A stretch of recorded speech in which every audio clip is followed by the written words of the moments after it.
Di video kali ini aku mau ngebahas tentang salah satu masalah yang aku alami kemarin di ekspedisi. Kebetulan cerita ini juga udah pernah aku posting di blog pribadi aku, yaitu tentang ekspedisi Semerah, di mana barangnya tuh hilang dalam pengiriman.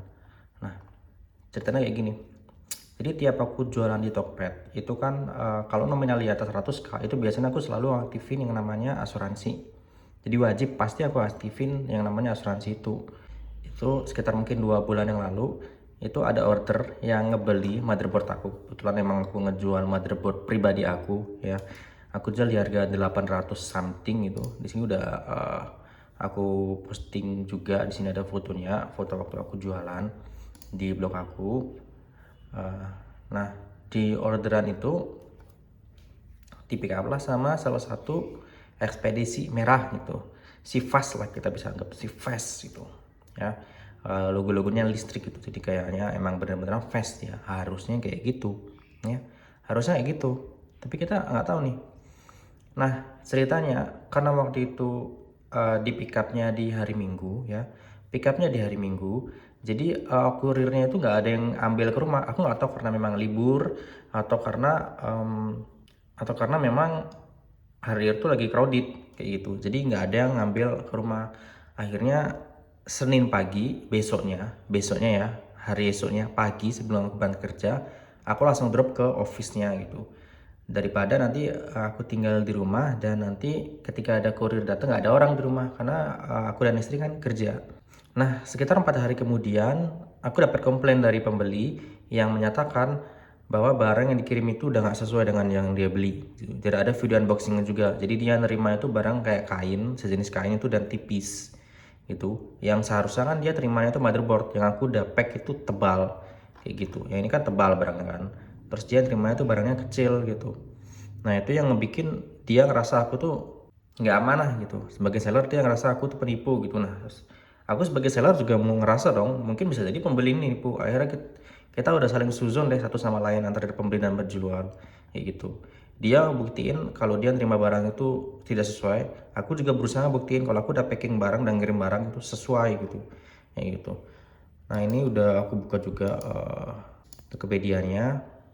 Ini 28 Mei dia udah verifikasi pembayaran. Kemudian ini di hari yang sama juga jam 12 siang ini. Jam 12 siang ini aku udah memproses dan ngelakuin pick up di jam 3 ya, di jam 15 sore kayak gitu. Nah, kemudian tanggal 31, jadi tanggal 29 ya, berarti tanggal 29, tanggal 28 ini aku udah request pick up, tapi karena nggak diambil di hari Minggu, jadi tanggal 29 aku langsung drop. Dan baru diprosesnya tanggal 31, oke. 31-nya pesanan baru dikirim, diterima lah, masuk ke sistemnya, kayak gitu. Nah, di sini tanggal 1 Juni dapat komplain di mana pesanan telah tiba di tujuan dan dana akan diteruskan ketika barang dikonfirmasi pembeli. Jadi ini baru terima barangnya dia tanggal 1 Juni jam setengah 12. Kemudian di sini tanggal 1 Juni juga jam 15.56 atau hampir jam 4 sore itu pembeli itu melakukan komplain. Nah, di sinilah kita mulai panik gitu. Aku sebagai penjual juga, pembeli juga, sebagai penerima barang juga, yang terima barang aksesoris juga pasti panik dong. Nah, di situ kita mulai adalah gitu saling tuduh di awalnya gitu. Nah, kemudian kita pindah komunikasinya bukan di sini lagi tapi di bagian komplain. Nah, ini barang yang aku jual kayak gini di harga 825.000 dan ini udah murah banget menurut aku dengan kualitas yang aku kasih. Oke, ini aku kasih lihat antara komplain aku dengan si pembeli di sini. Oke, di sini si pembeli awalnya membuka diskus lebih dahulu di sini kan karena dia melakukan komplain yang lebih dahulu, menerima barang yang nggak sesuai. Kemudian di sini saya mulai panik nih. Ya kali barang yang dikirim beda dari barang yang diterima. Tolong Tokopedia diusut apakah buyer penipu atau pihak kurir yang bersalah. Di sini saya mulai uh, mencurigai kedua hak. Di sisi lain, yang namanya buyer mungkin jelas ya khawatir ya, kita menerima barang nggak sesuai, jelas khawatir, tapi bisa jadi kan ada buyer yang nakal gitu kan. Jadi itu yang ada pikiran saya waktu itu. Nah, bisa jadi juga opsi lainnya adalah ada kurir yang nakal kayak gitu. Jadi di sini saya nyuruh Tokopedia untuk bantu usut. Karena dari sisi akunya kan aku juga ngerasa aku nggak berbuat sesuatu yang salah gitu kan. Nah, kemudian di sini Tokopedia meminta aku sebagai seller untuk melampirkan beberapa bukti gitu, video detail pengemasan, kemudian screen recording memperlihatkan waktu, jam, dan tahun pengambilan video tersebut gitu ya. Dan di sini ada deadline-nya untuk screen recordingnya gitu. Nah, kemudian karena video yang aku lampirkan sudah aku cepetin gitu, jadi aku durasinya aku cepetin karena itu kan videonya lama, hampir 20 menit, dimana video aku boxing atau packing tuh hampir 20 menit, hampir setengah jam lah, 20 menit lebih. Nah, dan itu size-nya hampir 2 giga, dan waktu itu aku nggak ada internet kabel gitu, nggak ada fiber di tempat rumah yang lama gitu, dan itu lambat banget kalau dari HP, jadi aku cepetin supaya durasinya juga sebentar dan size-nya juga kecil. Dan ini Tokopedia nggak mau terima, ternyata dia maunya full agar bisa dianalisa dan disuruh untuk kirim kembali. Akhirnya karena saya kesulitan di sini, untuk aplikasi Tokopedia emang kurang bagus menurutku. Jadi dia tuh uploadnya lemot banget, aku nggak tahu kenapa. Akhirnya aku uploadnya di Google Drive. Di sini akhirnya Tokopedia udah ngerespon, dimana terima kasih, lampiran bukti telah ditambahkan mengenai kendala saat ini sudah kami bantu laporkan ke pihak ekspedisi di tanggal 1 Juni gitu. Kemudian di sini dia juga udah bilang kesediaan penjual pembeli untuk menunggu terlebih dahulu. Kemudian selain itu juga saya udah kirim beberapa bukti-bukti lainnya gitu. Walaupun Tokopedia udah bilang akan menengahi, tapi saya tetap kirim. Kemudian besoknya saya udah kantor si cepat, dan di sini saya udah kirimkan hasil dari saya kunjungan saya ke sana. Jadi waktu saya kunjungan itu saya udah bawa handphone dan saya udah rekam tuh semua perjalanannya, dan setiap percakapan saya dengan pihak ekspedisinya si merah itu juga udah saya rekam, jadi biar kelihatan jelas tuh, dan udah saya upload di Google Drive. Jadi si pihak ekspedisinya itu dia itu mengakui kalau ada kesalahan dari bagian sortir, khususnya di cabang Danau Tempe itu di daerah Bali, dan akan ditelusuri kembali paket saya ada di mana dan dikirimkan langsung ke buyer. Begitu, berikut ini bukti video yang saya upload, jadi udah aku upload buktinya. Nah, ini kemudian dari pihak si Tokopedia akhirnya dia sorry ya. Kemudian yang kedua ini dari sisi buyer, dia udah ngasih informasi juga kalau paketnya yang salah udah diambil oleh pihak si cepat. Udah diambil oleh pihak si merah kayak gitu. Nah, kemudian dari Tokopedia juga dia udah menahi, kami cek sudah penjual melampirkan barang bukti dan pembeli menyampaikan bahwa paket telah diambil oleh kurir. Kendala ini sedang dikoordinasikan dengan pihak si merah kayak gitu. Jadi untuk kita sebagai pembeli itu disuruh untuk pembeli dan penjual itu disuruh untuk menunggu kembali, dan ini udah tanggal 5 ya. Tadi komplainnya itu di tanggal 1. Oke, jadi udah 4 hari. Udah 4 hari. Kemudian esoknya dikabari lagi kalau proses investigasi ini masih berlanjut nih. Jadi masih belum ada kabar pasti nih, tapi masih berlanjut gitu aja.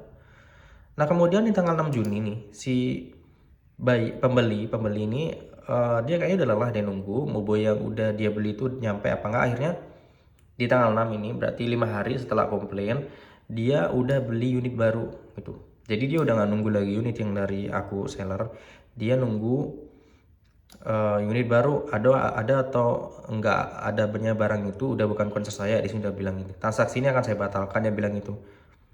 Kenapa? Karena apa yang membuat masalah akan jadi masalah kemudian harinya gitu. Dia bilang minta maaf di sini karena sebelumnya udah nuduh saya. Saya juga udah sebelum minta maaf karena udah nuduh si buyer ini di kolom chat private khususnya. Dia minta maaf untuk komplainnya bahwa saya mengirim barang yang tidak benar kayak gitu. Ternyata ini disebabkan oleh si merah pembuat onar seperti itu. Terima kasih atas supaya seller pembuktiannya, saya sungguh sangat menghargainya. Untuk Tokped, terima kasih sudah menangani ini dan lain-lain, bla bla bla. Pokoknya si seller si buyer ini bilang kalau ya udah barangnya pokoknya dia udah beli yang baru, dan kalau emang ketemu silakan dikembalikan ke saya atau ke aku gitu sebagai pihak sellernya gitu, karena dia udah nggak butuh gitu kan. Oke, dia bilang itu di tanggal 6. Kemudian dari pihak Tokopedia udah nggak ada tanggapan tuh sampai tanggal 8. Oke, 8. Berarti 2 hari setelah dia bilang udah beli mengganti baru, dan atau seminggu setelah pertama kali komplain dibuat oleh dia. Nah, kemudian akhirnya di tanggal 8 itu juga si Tokopedia minta maaf di sini ya. Dia buat statement kalau perihal kendara ini dikarenakan hingga batas waktu tidak ditentukan dan tidak ada info signifikan dari pihak kurir si merah tadi dengan investigasinya, sehingga ini transaksi ini bisa menggunakan atau mengaktifkan asuransi untuk klaimnya terlebih dahulu. Nah, akhirnya kami tunggu kelengkapan berkas klaim dari penjual hingga tanggal 12 Juni. Jika tidak dapat waktu, maka kendala akan ditutup tertutup otomatis dengan solusi pengembalian dana ke limit GoPay Later cicil pembeli sebesar 24825. Jadi ini intinya kalau aku sebagai si buyer nggak melengkapi data asuransi, maka uang akan dikembalikan ke pembeli. Jadi aku di sini amsyong nih, barangku hilang, uangnya nggak dapat gitu. Tapi kalau aku melengkapi form asuransi, uangnya juga akan dikembalikan ke aku juga. Jadi uangnya nanti dikembalikan ke aku. Jadi asuransi ini kayaknya dia bakal ngebayar dua pihak itu ya, yaitu pihak buyer yang nggak terima barang, kemudian pihak seller yang kehilangan barang kayak gitu. Ya, jadi kemudian pas terima informasi ini, aku langsung klaim, ngisi form-form lengkap, dan nggak lama setelah itu, mungkin sampai sejam kayaknya, atau sejam mungkin, pas nggak sampai 2 jam, langsung cair. Jadi ini ya pentingnya, tapi butuh waktu sekitar 1 minggu. Jadi ini penting aku bilang, pentingnya yang namanya asuransi. Ya untuk barang-barang yang di bawah 100.000 gitu, 70.000, 60.000, 50.000 hilang, itu kan masih bisa lah nerima. Nih kalau barangnya sampai 800.000 dan hilang, ini penting banget gitu buat aku duitnya, dan ngerasa sia-sia banget gitu kalau kita sampai kehilangan uang ini gitu. Dan ini buat pelajaran buat aku juga, pelajaran buat buyer juga, dan juga pelajaran buat teman-teman di sini aku share. Tujuannya buat kalian supaya kalau bisa kalian jualan barang atau membeli barang itu, kalau barangnya harganya agak mahal sedikit atau value-nya agak tinggi gitu, mungkin di atas 100.000, kalau menurut aku ke kalian nanti mungkin bisa nentuin value kalian sendiri. Ya usahain pakai yang namanya asuransi. Kalau hal-hal kayak gini terjadi, paling enggak masih bisa lah, walaupun agak lama prosesnya, masih bisa lah kalian bernafas lega kayak gitu ya. Tapi kalau kalian nggak pakai, ya udah mau gimana lagi gitu kan. Ini kan kadang ada beberapa kondisi itu dimana emang ekspedisi bakal full gitu, dan mungkin 1-2 barang itu keselip, atau mungkin ada kurir yang nakal kayak gitu. Jadi kita emang nggak tahu pada akhirnya barang kita kemana, dan ekspedisi kan sulit juga, mungkin sulit ya, beberapa ekspedisi mungkin sulit untuk mengontrol beberapa kurirnya atau beberapa barang yang terlalu banyak kayak gitu. Jadi mungkin ini aja pelajaran dari aku buat teman-teman. Kalau mau ngelihat versi teksnya juga udah pernah aku post di sini juga. Ada foto-fotonya waktu aku nangkap, ada foto-fotonya waktu aku ke pihak ekspedisi juga ada di sini kayak gitu. Ya mungkin itu aja buat teman-teman yang udah nonton, thanks. Jangan lupa like dan subscribe ya, karena biar aku lebih semangat buat upload dan cerita-cerita tentang hobi aku di video-video selanjutnya. Oke, thank you.